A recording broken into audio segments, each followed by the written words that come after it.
paciente pediátrico. Básicamente esos son los CIE-10 que se utiliza para definir lo que son enfermedades diarreicas. Como ustedes saben, una de las principales causas de mortalidad infantil en menores de 2 años en Bolivia es precisamente las enfermedades diarreicas. La primera es la infección respiratoria aguda y la segunda causa es las enfermedades diarreicas. Entonces, la enfermedad diarreica aguda consiste en la expulsión de 3 o más deposiciones líquidas con o sin sangre en 24 horas y que adopten la forma del recipiente que las contiene.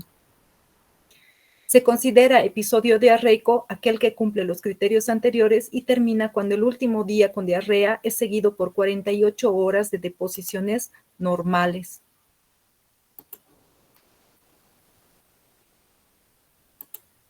La diarrea aguda se define como una disminución. Disculpe, doctora. ¿Sí? No está cambiando su diapositiva. ¿Y por qué será? Tal vez está compartiendo solo esa pantalla. Tiene que compartir toda la pantalla. Vuelve a... ¿Se ve? Ay, qué bien, gracias. Bueno, entonces estábamos hablando básicamente de las diarreas, que es una diarrea, y estamos viendo que las enfermedades diarreicas agudas consisten en la expulsión de 3 o más deposiciones líquidas con o sin sangre en 24 horas y que adopten la forma del recipiente que las contiene, o sea, el vasín o lo que sea donde tiene la deposición el niño. Se define como episodio diarreico aquel que cumple los criterios anteriores y que termina cuando el último día con diarrea es seguido por 48 horas de deposiciones normales. Entonces, cuando hablamos de diarrea aguda es una disminución de la consistencia de las heces. Se vuelven blandas o líquidas o un aumento en la frecuencia a 3 o más deposiciones en 24 horas con o sin otros síntomas. Ojo que aquí tenemos que decir algo. No se olviden que en los niños, cada que toman leche, tienen deposición. Esa es la diferencia con los adultos, especialmente los recién nacidos y los menores de 6 meses, tienen un reflejo gastrocólico aumentado. Ustedes han debido ver en la consulta que los recién nacidos, cada que maman, tienen deposición. Y eso no significa que tenga diarrea. Muchas mamás confunden la situación porque las deposiciones son líquidas, especialmente cuando están tomando seno materno. Entonces hay que hacer el diagnóstico diferencial cuando son niños pequeños y realmente ver si es que se trata o no se trata de una diarrea aguda. Hablamos de diarrea aguda cuando su duración es de 7 días o menos, de diarrea crónica o persistente cuando la duración es superior a 2 semanas. Un cambio en las consistencias de las deposiciones respecto al habitual es más indicativo de diarrea que el número de deposiciones, particularmente en el primer mes de vida. Y es lo que les decía, ¿no? Muchas personas dicen, mi bebé está con diarrea, y sin embargo, no está con diarrea, es por el seno materno. Entonces, más que el número de deposiciones, lo que nos interesa ver es la consistencia de las deposiciones. Entonces, clasificamos a las diarreas básicamente en agudas y crónicas, pero hay una segunda clasificación que les voy a mostrar más adelante, donde hablan de las diarreas agudas, las diarreas persistentes y las diarreas crónicas. Las 3 definiciones son válidas y cada autor usa el término que le conviene, pero básicamente la diarrea aguda comprende hasta las 2 semanas y la diarrea crónica mayor a las 4 semanas. Los lactantes alimentados con leche materna tienen evacuaciones blandas que no son diarrea. Cuando las evacuaciones contienen moco o sangre, se denomina disentería. La diarrea suele ir acompañada de una disminución de peso y una pérdida anormal de agua y electrolitos. No se olviden que los niños, el 80% de su cuerpo está constituido por líquidos en los recién nacidos. En los recién nacidos de término se considera más o menos que 60% está constituido por líquidos. Entonces ellos tienen mayor cantidad de agua que los adultos. Los factores que influyen para que la diarrea sea más frecuente en menores de 5 años son la inmadurez de la función digestiva, la inmadurez inmunológica local y general, inmadurez metabólica, hepática o renal, elevadas necesidades nutricionales, una precaria adaptación al ambiente y la labilidad hidroelectrolítica. Cuando hablamos de inmadurez de las funciones digestivas, existen muchas enzimas que no están presentes en los niños o que no son adecuadas. Y existen algunas, como en la intolerancia de la lactosa, donde se ve que hay una alteración en un gen y que va a hacer que estos pacientes tengan una mala calidad de lactasa. Por esa razón no pueden digerir la leche. Ahora, si ustedes consideran que los niños toman leche solamente desde los recién nacidos hasta los 6 meses, es lactancia materna exclusiva, las deposiciones vienen a ser a un inicio semilíquidas o líquidas y luego van volviéndose pastosas. Y cuando introducen ustedes los alimentos a los 6 meses de edad, recién van a ver un cambio en la consistencia de las heces. También un cambio en el olor de las heces, porque ya cuando los niños comienzan a comer carne especialmente, las heces se vuelven pútridas, o sea, es un olor fétido, ¿no? Pero cuando ustedes tienen una diarrea bacteriana especialmente, pregunten el olor a la mamá, el olor de la diarrea, ¿a qué huele? Si la madre les dice, están muy fétidas, piensen en una diarrea bacteriana. Epidemiología. Las enfermedades diarreicas matan a 760,000 niños menores de 5 años cada año. Se supone que es la segunda causa de mortalidad de niños menores de 5 años en el mundo. En todo el mundo se producen 1.700 millones de casos de enfermedades diarreicas cada año. Si ustedes ven, no son cifras pequeñas, son cifras bastante grandes y que implican un costo para la salud pública. ¿Cuál es la etiología? Los agentes infecciosos son la causa más común en gastroenteritis aguda en niños. Los virus, principalmente las especies de rotavirus, adenovirus, coxsackievirus, son responsables del 70 al 80% de casos de diarrea infecciosa en el mundo desarrollado. En nuestro país ya se administra la vacuna para el rotavirus y es por eso que ha disminuido la cantidad, o sea, la incidencia de diarreas por rotavirus. Existen varios patógenos bacterianos que pueden explicar el 10 al 20% de los casos. O sea que estamos hablando que la primera causa de diarreas es la vírica y luego es seguida por las diarreas bacterianas, que más o menos es 10 al 20% de los casos. La verdad es que aquí se podría hacer un trabajo de investigación y ver cómo se han invertido estas cifras gracias al uso de la vacuna rotavírica, porque han tenido que modificarse las cifras.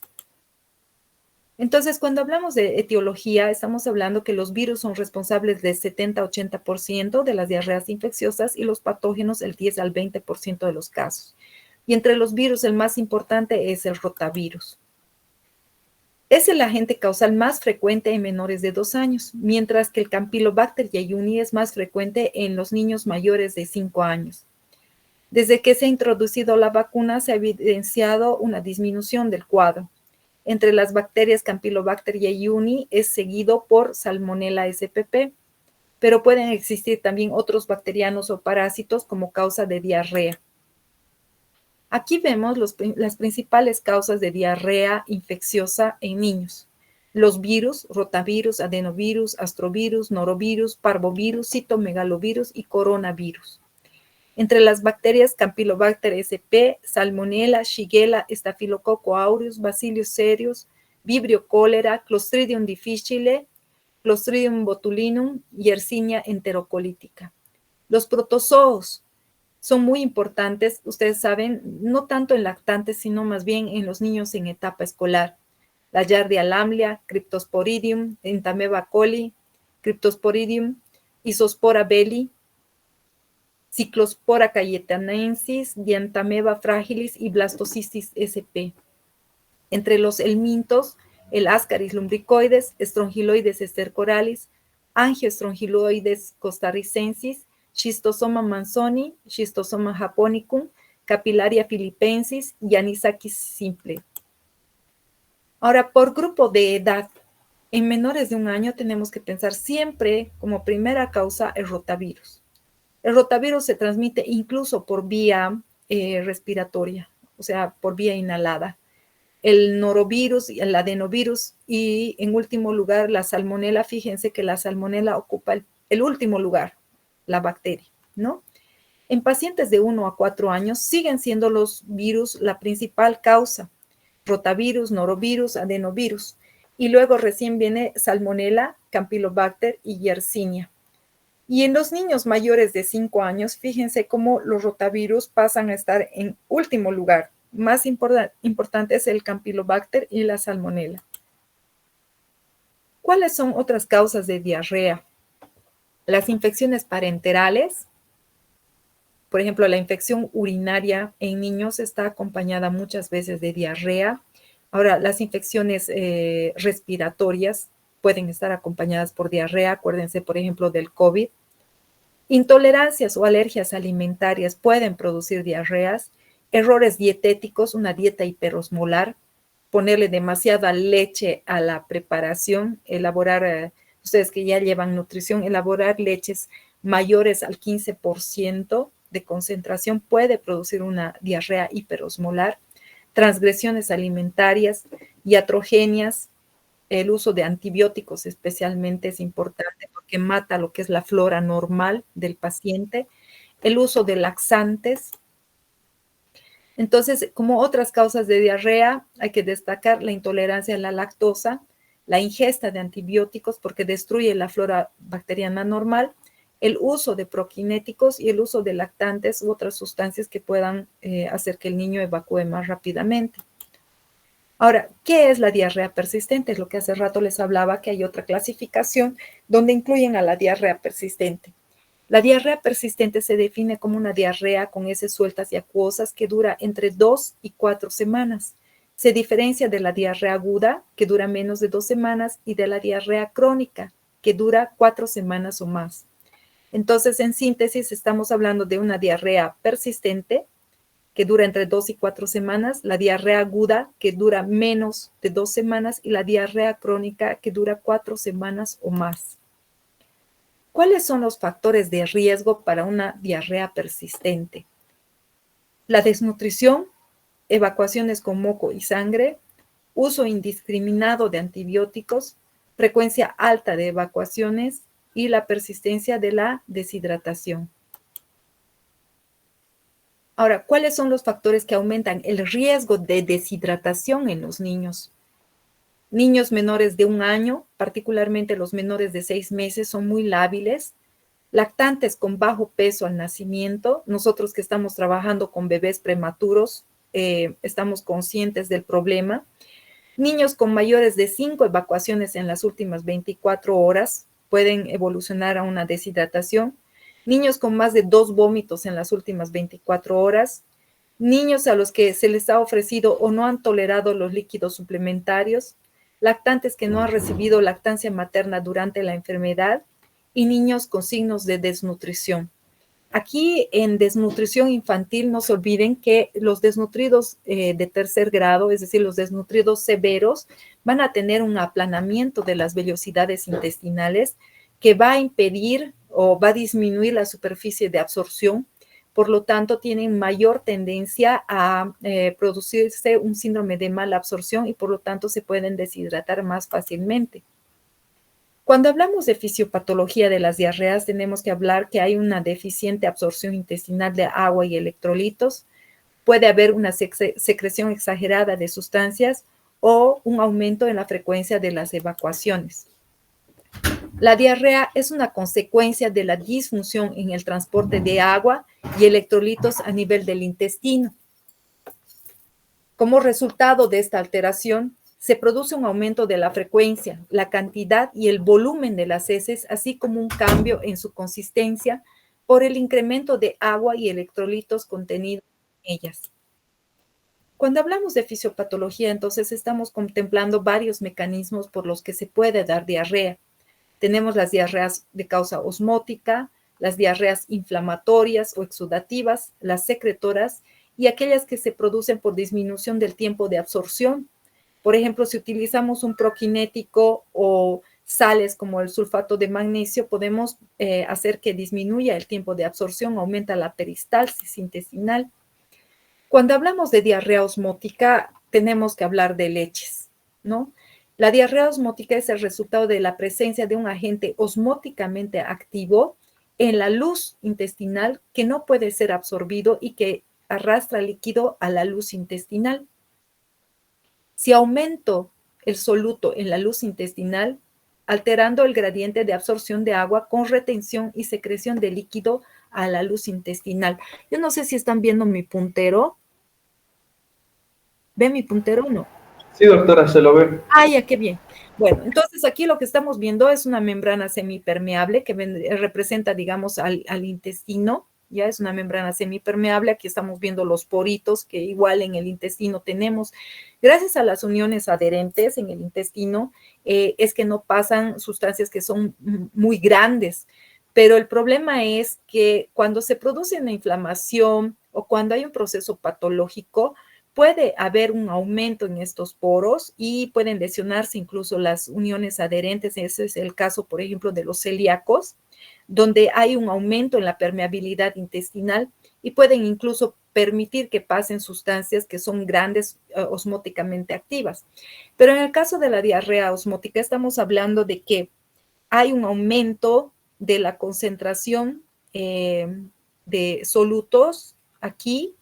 Está pasando de un lugar de mayor concentración a un lugar de menor concentración. Fíjense el agua cómo está yendo hacia donde hay la sustancia que es osmóticamente activa. En este caso estaríamos hablando de la lactosa. La diarrea osmótica ocurre cuando la digestión o la absorción se ven afectadas. Cualquiera sea el mecanismo, la fuerza osmótica generada por los solutos no absorbidos conduce el agua a la luz intestinal. Un ejemplo de diarrea osmótica es la intolerancia a la lactosa.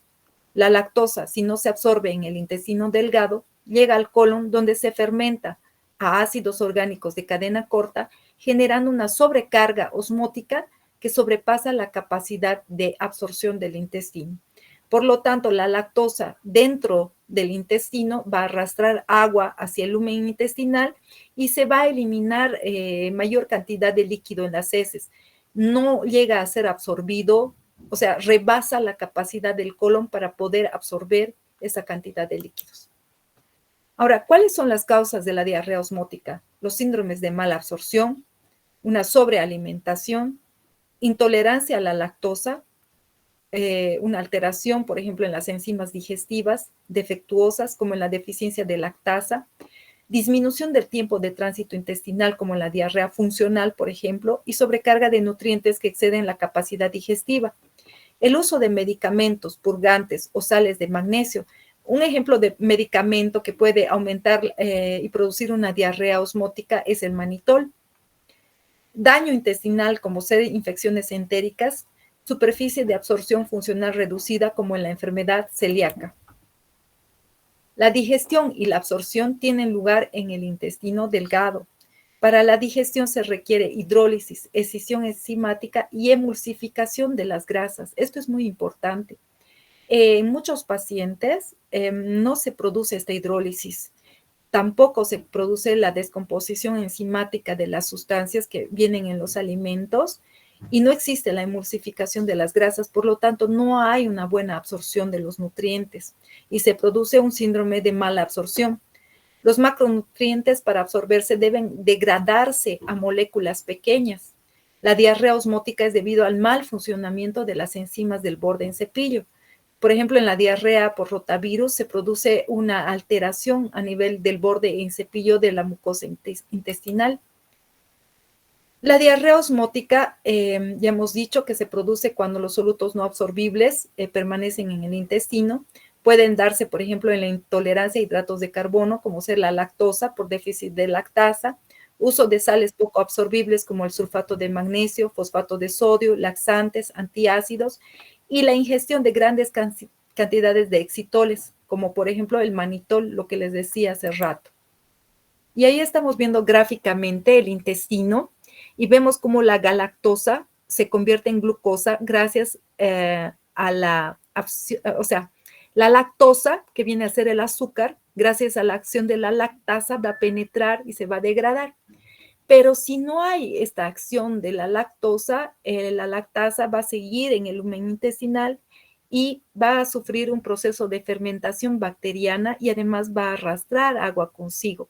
Por eso es que cuando los pacientes tienen, por ejemplo, diarrea osmótica por rotavirus, vamos a ver distensión abdominal en los pacientes porque aumenta la cantidad de CO2, aumenta la acidez de las heces. Y es por eso que en estos pacientes, por ejemplo, con rotavirus, vamos a ver bebés con piel escaldada. Eso es muy importante para poder reconocer una diarrea osmótica. Las diarreas secretoras se inician con el consumo de alimentos contaminados con bacterias.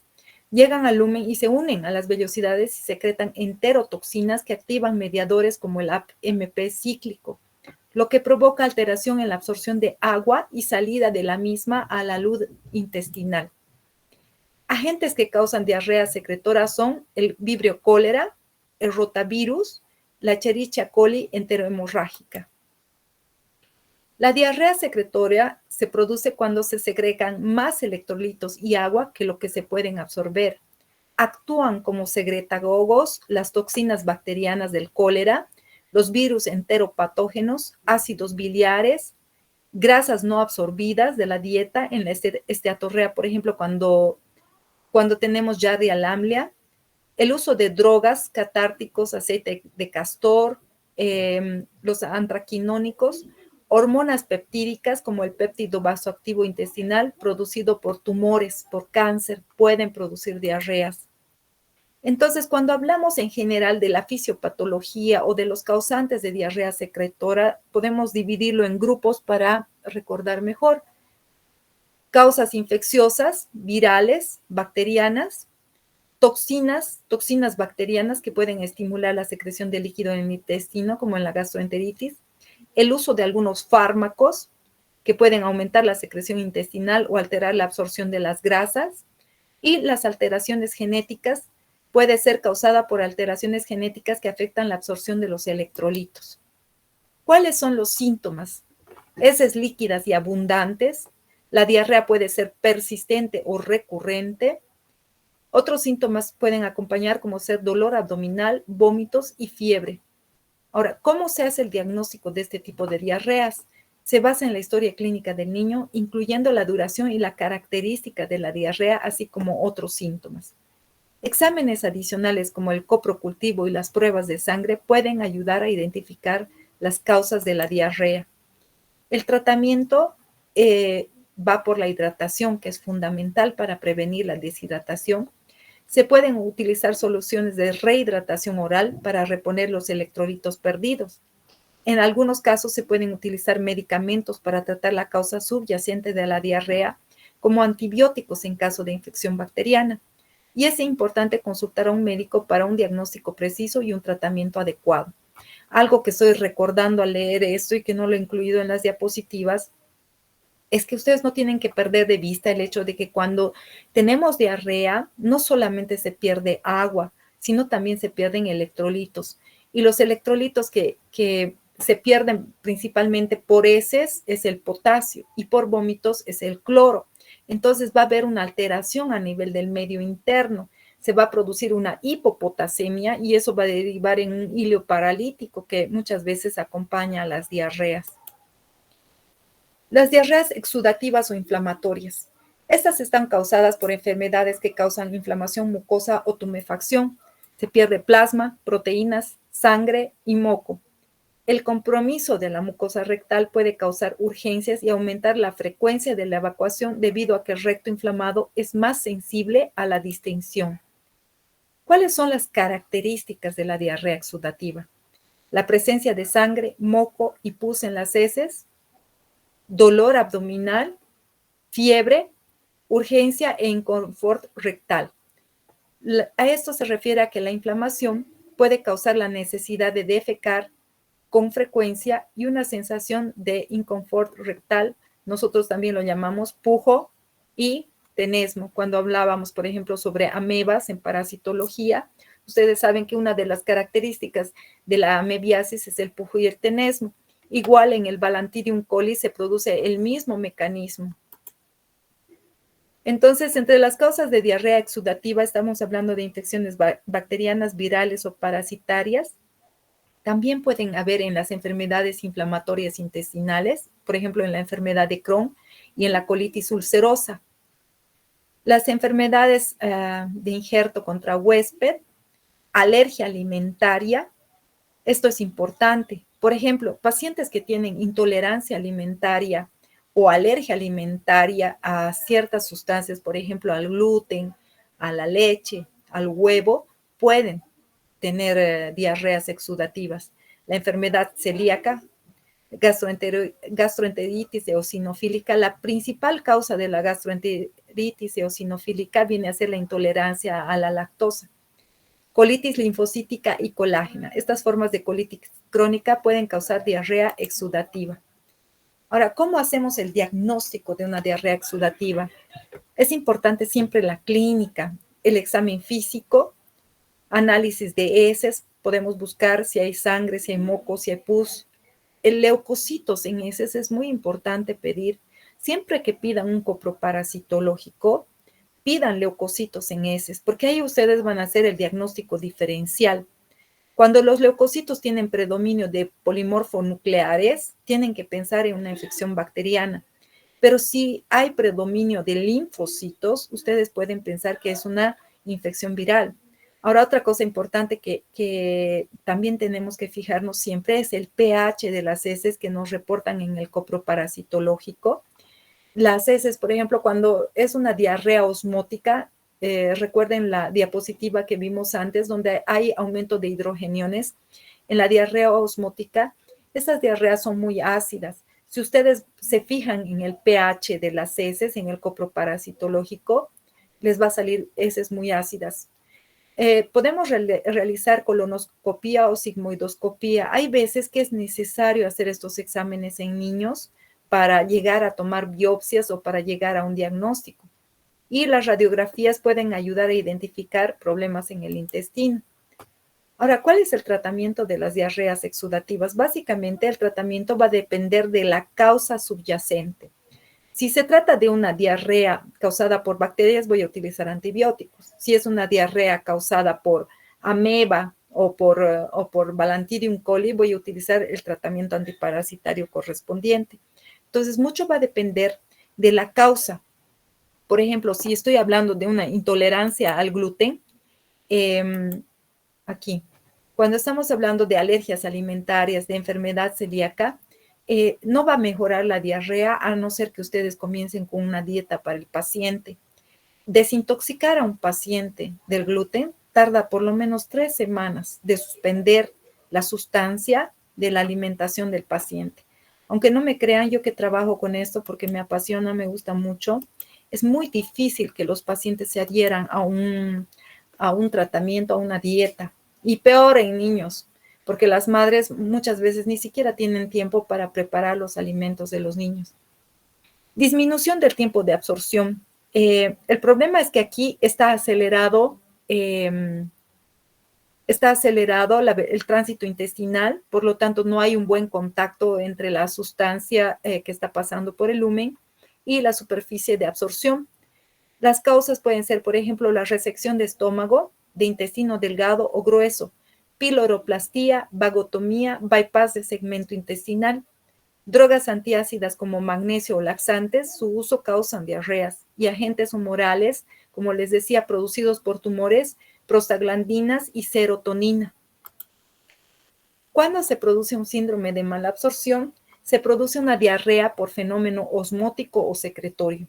Cuando les hablaba hace rato de los niños desnutridos que tienen un aplanamiento en las vellosidades intestinales, se produce un fenómeno osmótico porque ellos no pueden absorber las sustancias que ustedes introducen en la alimentación de golpe. Por eso es tan importante ir con calma en la dieta con niños desnutridos. Mecanismos osmóticos cuando el material es hidrosoluble y de bajo peso molecular. Los lípidos no son osmóticos, pero algunos ácidos grasos y ácidos biliares actúan como secretagogos y producen diarrea secretoria. En el espruno tropical, la diarrea es mixta y se puede desarrollar cuando el transporte de quimo es prolongado y proliferan bacterias en el intestino delgado, el síndrome de asa ciega y en la escleroderma intestinal. La diarrea paradojal. Esto es algo interesante porque si ustedes se fijan, lo que están viendo arriba, esto es un fecaloma. El niño tiene miedo de entrar al baño, tiene miedo de pujar. ¿Por qué? Porque es un niño estreñido, ¿ya? Y los niños estreñidos no quieren evacuar porque al salir las heces producen rotura de los capilares y es muy doloroso para ellos. Entonces entran al baño y no pueden pujar, no pueden sacar, expulsar las heces y los retienen. Entonces, ¿qué pasa? Que con el tiempo esto se va volviendo duro y la diarrea escurre por los lados, por eso se llama diarrea paradojal, porque es una diarrea que es un resumado alrededor de un fecaloma en niños y en adultos debilitados y o dementes, pero no siempre. Yo lo he visto en pacientes que estaban perfectamente bien, digamos, en la parte cognitiva y mental, solo que por miedo a entrar al baño se les produce el fecaloma y luego aparece la diarrea paradojal. Entonces, en el cuadro clínico hay que buscar el cambio en la consistencia, el número, la frecuencia de las evacuaciones, la presencia de evacuaciones con moco y sangre y los síntomas que están acompañando a las deposiciones líquidas. Tenemos que investigar si hay cuadros virales que están acompañando a esto, por ejemplo, un cuadro respiratorio. Hay que ver que no tenga riesgos de vómito y deshidratación este niño. Luego, en las diarreas bacterianas hay que pensar si es que es un dolor abdominal grave, si es una diarrea con sangre, viene con moco, pujo y tenesmo, y la mayor parte de las veces en la diarrea bacteriana hay un compromiso del estado general con la fiebre. La diarrea habitualmente se resuelve entre 5 y 7 días y ocasionalmente hasta 14 días, es decir, que la mayoría de las diarreas son autolimitadas. El vómito se resuelve entre 1 y 2 días y la mayoría de las veces cede a los 3 días de evolución. El diagnóstico se basa en 3 pilares: la historia clínica detallada, la exploración física y los exámenes complementarios. Historia clínica detallada. Miren, la verdad, y se los decía hoy día a mis alumnos de Parásito, lo más importante es la clínica. La clínica siempre está primero. Cuando ustedes vayan a solicitar un examen de laboratorio, ustedes ya tienen que tener un diagnóstico presuntivo de lo que está pasando en ese paciente. Clínicamente, ustedes se pueden hacer a la imagen, o sea, de qué está pasando con ese paciente solamente con la anamnesis. Por eso es que es tan importante la anamnesis. Y la verdad, yo veo como una deficiencia, ¿no? Que todo el mundo se va directamente al laboratorio para buscar la causa de la diarrea y no hacen una buena anamnesis. Ubíquense que, por ejemplo, cuando hay un síndrome de mala absorción, hay que utilizar exámenes que son sumamente caros. O sea, un coprológico funcional cuesta 2.800 bolivianos. Yo no se lo puedo pedir a todos los pacientes porque no tienen recursos económicos. Entonces, yo tengo que hacer una buena anamnesis. Hay que ver el tiempo de evolución de la diarrea, las características de las deposiciones, la sintomatología asociada, el ambiente familiar o escolar de diarrea, diuresis, sintomatología respiratoria, la presencia de moco, de sangre, pujo y tenesmo, calidad, color, olor, cantidad, frecuencia y síntomas acompañantes de las deposiciones líquidas.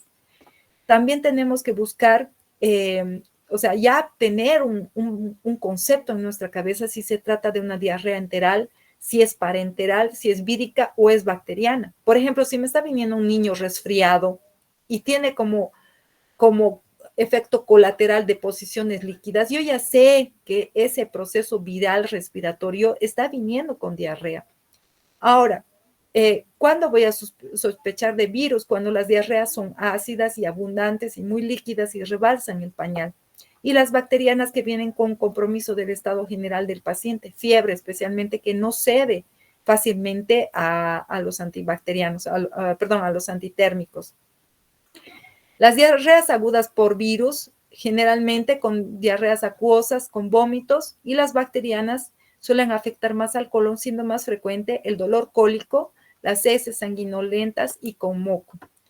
Si las deposiciones son blandas o líquidas con moco y sangre ácidas y se acompañan de síntomas generales como ser fiebre, abdominalgia y vómitos, habrá que pensar en una diarrea por invasión o destrucción de la mucosa intestinal, con mayor o menor grado de mala absorción. Aquí, cuando hablamos de moco y sangre, esto es clave. tengo que pensar que hay un proceso infeccioso ahí, puede ser parasitario o puede ser bacteriano, donde hay una destrucción de la mucosa intestinal. Ahora, si la diarrea es líquida, abundante y ácida, tengo que pensar en virus.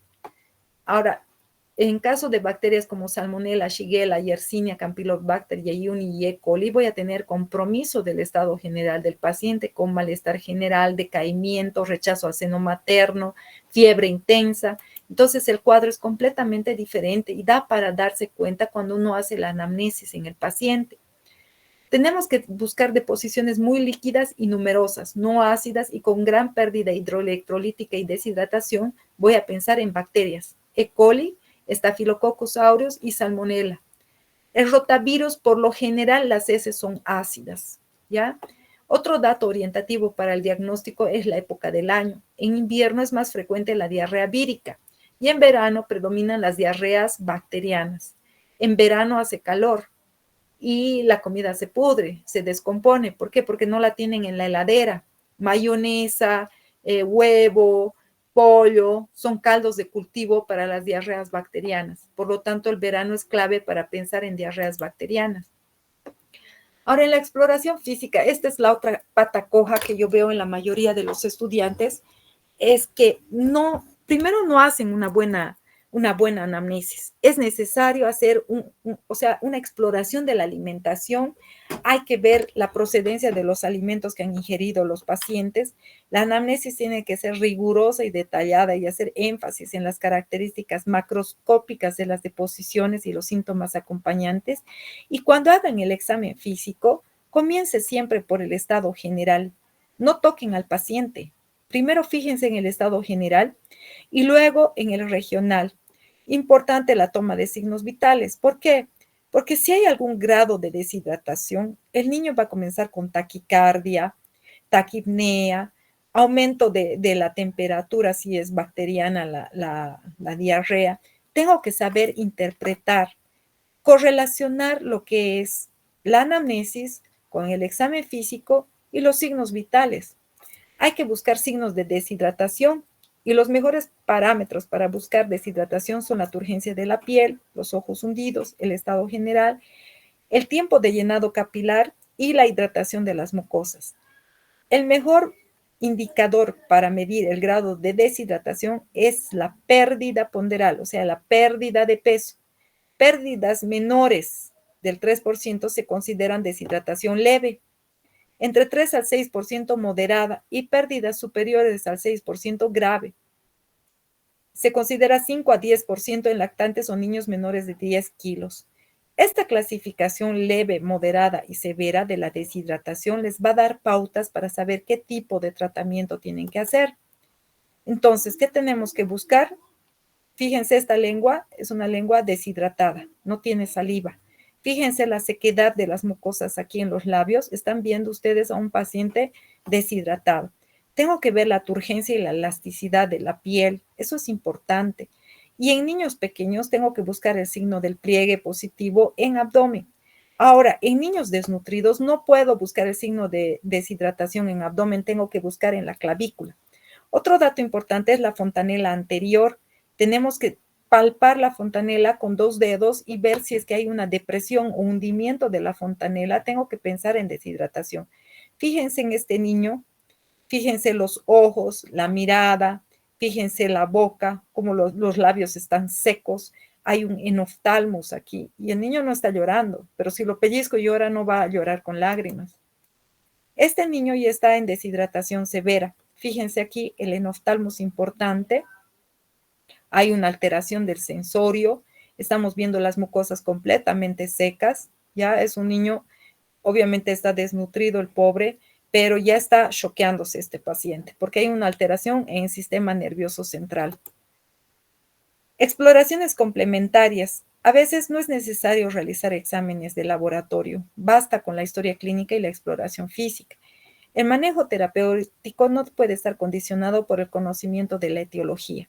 Eso quiere decir que toda diarrea, no importa cuál sea la causa, la principal medida que debemos tomar es, ustedes saben el ABC, ¿verdad? Vía aérea permeable, que tenga buena respiración el paciente, y C, la parte de circulación. Tengo que reponer líquidos a este paciente dependiendo del grado de deshidratación que tenga. En algunos casos, cuando yo estoy sospechando, por ejemplo, de una diarrea bacteriana, le voy a pedir analítica sanguínea, incluyendo electrolitos séricos, urea, creatinina. Chicos, la insuficiencia renal aguda es una de las principales complicaciones de la diarrea aguda. Tengo que vigilar los niveles de glucosa en sangre porque estos niños, como no están recibiendo el pecho o no están comiendo de manera adecuada, van a tener una hipoglicemia. Hay que hacer gasometría a estos pacientes buscando una acidosis metabólica. Y siempre no se olviden de pedir examen general de orina en un paciente con diarrea. Los niños pueden presentar infección urinaria que se manifiesta por la presencia de diarrea. El coprocultivo se va a considerar en pacientes con enfermedades de base, por ejemplo, pacientes oncológicos o con enfermedad inflamatoria intestinal, inmunodeficiencias, o que tengan clínica muy grave, una sepsis. Hay que solicitar un coprocultivo. Si la diarrea tiene una duración superior a los 7 días, brotes en guarderías, colegios, hospitales, diarreas sanguinolentas y fiebre alta o historia de viajes recientes a áreas de riesgo, tengo que pedir un coprocultivo. Aquí les puse, o sea, esto es muy básico, pero les puse la tabla para que se den cuenta más o menos cómo se puede hacer un diagnóstico diferencial. Según la clínica, yo voy a sospechar el tipo de diarrea. Aquí, por ejemplo, el mecanismo patogénico secretor y aquí inflamatorio. Si la diarrea es secretora, va a ser acuosa, ácida, con cuerpos reductores positivos en heces. Puede haber febrículas, porque aquí estaría pensando ya, por ejemplo, en un rotavirus, es un ejemplo.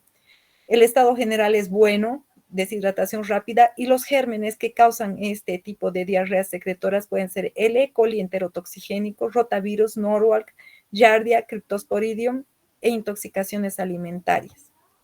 Ahora, si estoy pensando en un mecanismo inflamatorio disentérico por la presencia de agua, moco y sangre, leucocitos en las heces, además hay fiebre y el estado general es séptico, tengo que pensar que pueden ser bacterias, Salmonella, Campylobacter, Shigella, E. coli invasiva y Aeromonas. Estos cuadros les traje, si quieren saquenle captura a la pantalla, porque, bueno, cuando uno está comenzando en medicina necesita chanchullas, digo yo, porque es la única forma de aprender.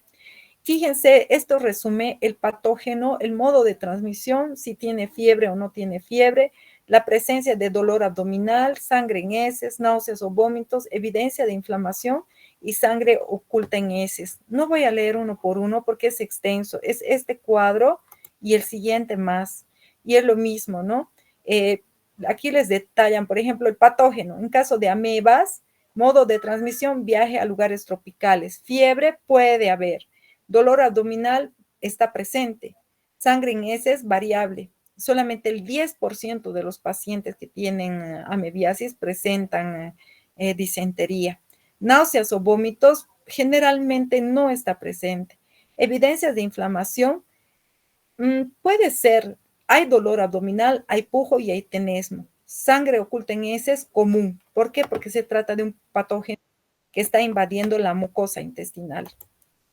Ahora, no son compatibles con gastroenteritis aguda, el dolor abdominal con sensibilidad y rebote, la palidez, la ictericia, oliguria y anuria. Oliguria y anuria ya me hacen pensar de que este paciente no está perfundiendo bien riñones y que no está orinando porque está entrando en una insuficiencia renal aguda. Deshidratación no proporcional con el estado general, ojo con esto, porque un paciente séptico, por ejemplo, puede lucir deshidratado. ¿Por qué? Porque está mal perfundido, hay una mala distribución, hay una redistribución de los líquidos. Entonces ahí yo tengo que pensar, ¿no? Si realmente está deshidratado o está séptico el paciente. La rigidez de nuca, por ejemplo, es un signo de meningitis. El estado de conciencia alterado ya me hace pensar que hay una mala perfusión a nivel del sistema nervioso central, y un rash que no blanquea también tiene que hacernos sospechar que hay algún proceso que no corresponde a la diarrea.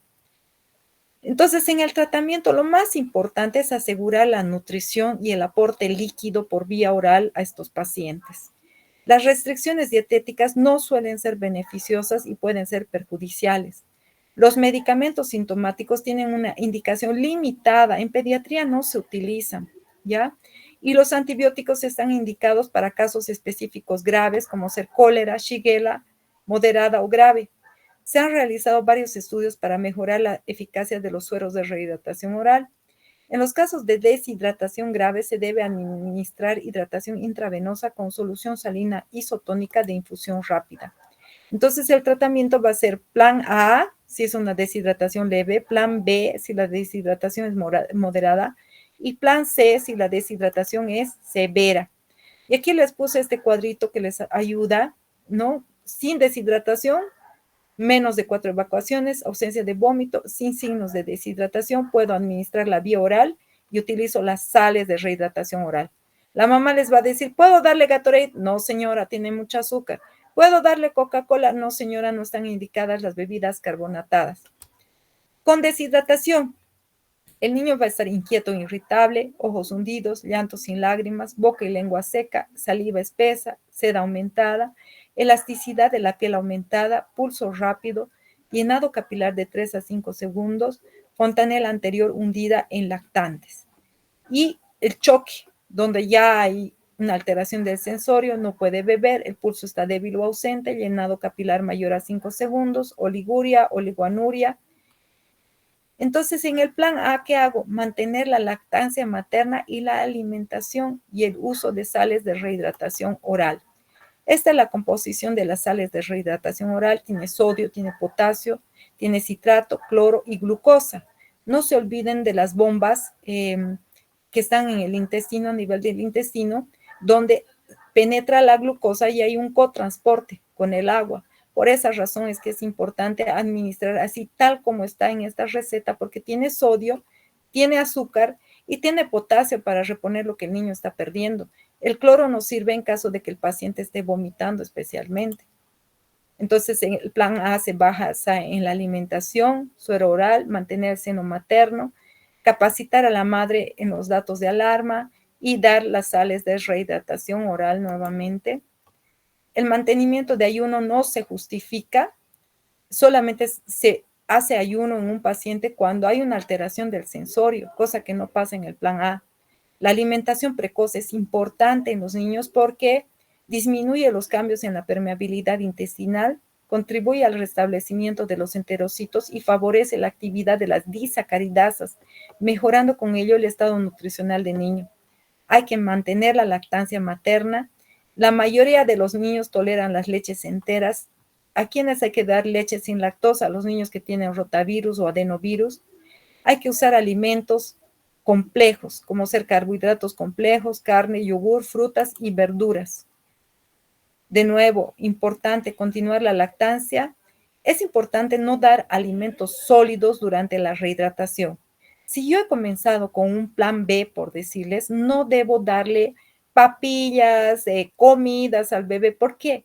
Porque estoy en medio de una rehidratación. Ese intestino no está funcionando bien. Si yo le doy alimentos sólidos, voy a hacer que ese bebé comience a vomitar y empeore mi cuadro. Una vez corregida la hidratación, se reintroduce de manera temprana la alimentación. Entonces, el plan B se calcula 100 ml por kilo de peso, se da dividido en 4 horas y se administra cada 15 minutos. O sea que esto que hemos calculado, 100 ml por kilo de peso, se divide entre 16. Para pacientes con deshidratación grave se utiliza el plan C. El plan C es igual 100 ml por kilo de peso y se divide 50 la primera hora, 25 ml kilo peso la segunda hora y 25 ml por kilo de peso la tercera hora. En el tratamiento farmacológico, aquí está bien grande, no utilizar antibióticos. Habitualmente las diarreas son autolimitadas, la mayoría de los patógenos son víricos, por lo que no está indicado el uso de antibióticos. El antibiótico puede ser causa común de diarrea porque mata la flora bacteriana normal y solamente se debe utilizar antibióticos cuando confirmamos la presencia de un patógeno sensible. Entonces, las indicaciones del antibiótico es en casos de sepsis, diseminación extraintestinal de la infección, menores de 6 meses con salmonela, pacientes desnutridos con infecciones por bacterias, infecciones por Clostridium difficile, giardiasis, shigellosis, amebiasis, disenterinforme o cólera. Les traje este cuadro que es el tratamiento antibiótico de patógenos más frecuentes. Pueden sacarle una foto también, pero bueno, son dosis estándar para estos medicamentos que están aquí mencionados, pero no es que siempre voy a utilizar estos antibióticos, puedo rotar de acuerdo a la necesidad. Igual aquí tenemos, por ejemplo, tratamiento para Giardia, para Isospora, para Ciclospora, Salmonella, Clostridium, entameba histolítica. No está indicado. ¿Qué no está indicado? No se debe dar en pediatría inhibidores de la motilidad intestinal, antisecretores, absorbentes y modificadores de la flora intestinal como los lactobacilos. A la luz de los datos actuales, ninguno de estos fármacos está indicado en el tratamiento de la diarrea aguda infantil. Hoy por hoy, les digo, esto ha sido, todos estos slides tienen su base publicada en revistas científicas. Hoy por hoy se ha demostrado que la flora intestinal, la microbiota, ayuda para que el niño tenga una buena inmunidad contra las diarreas. Se utiliza el Lactobacillus reuteri para el tratamiento, o sea, no tratamiento, para prevenir, digamos, el crecimiento de ciertas cepas en el intestino del niño. La leche materna es lo más importante porque ahí están transmitiendo a través de la leche lo que son inmunoglobulina A secretora, están transmitiendo una serie de anticuerpos. Entonces, por eso es tan importante no suspender la lactancia materna. Otros medicamentos usados en la diarrea aguda, que no siempre se utilizan en pediatría, la metoclopramida, por sus síntomas y efectos extrapiramidales, se lo utiliza por los vómitos. El subsalicilato de bismuto, hay que considerar que hay efecto tóxico en niños. La loperamida que se utiliza en adultos no se usa en niños por estos riesgos. El ondansetron se reserva para algunos casos graves donde tenemos que disminuir el número de vómitos en pacientes oncológicos. Y la caulinpectina, que no está indicado en pediatría. En los probióticos se utilizan estos lactobacillus para ayudar a limitar, digamos, el proceso infeccioso. Los microorganismos usados en yogur no son considerados probióticos porque no sobreviven la acidez estomacal. Otras recomendaciones, insisto, no suspender la leche materna, no dar alimentos sólidos durante la terapia de rehidratación, no dar jugos dulces, por ejemplo, jugos del valle, por decirles, o bebidas carbonatadas porque aumentan las diarreas osmóticas. Les hice esta breve tabla, pero es para que se ubiquen que si la deshidratación es leve, voy a utilizar el plan A. Si la deshidratación es moderada, voy a utilizar el plan B. Y la deshidratación es severa, voy a utilizar el plan C. ¿Cuándo debo referir a un paciente a un segundo nivel? Niños con deshidratación moderada o severa, menores de 6 meses, niños con más de 8 evacuaciones en 24 horas, niños con más de 4 vómitos en 24 horas, niños de quienes sus padres o cuidadores no sean hábiles para cuidar al niño, porque hay que tener cuidado con estos bebés, se pueden deshidratar y morir fácilmente. Las recomendaciones para la madre: el uso de agua potable, clorar el agua, higiene de manos, eliminación de excretas. Importante, la lactancia materna, las vacunas y el buen estado nutricional de estos pacientes. El pronóstico es bueno hoy por hoy. Solo el 5% de los pacientes requieren plan C y la mortalidad ha disminuido gracias al uso de sueros de rehidratación oral. El buen médico trata la enfermedad. El gran médico trata al paciente que tiene la enfermedad. No se olviden que estamos tratando con pacientes, con seres humanos, y es importante prevenir antes que lamentar. No sé si tienen alguna pregunta. 3, o no sé, de fácilmente.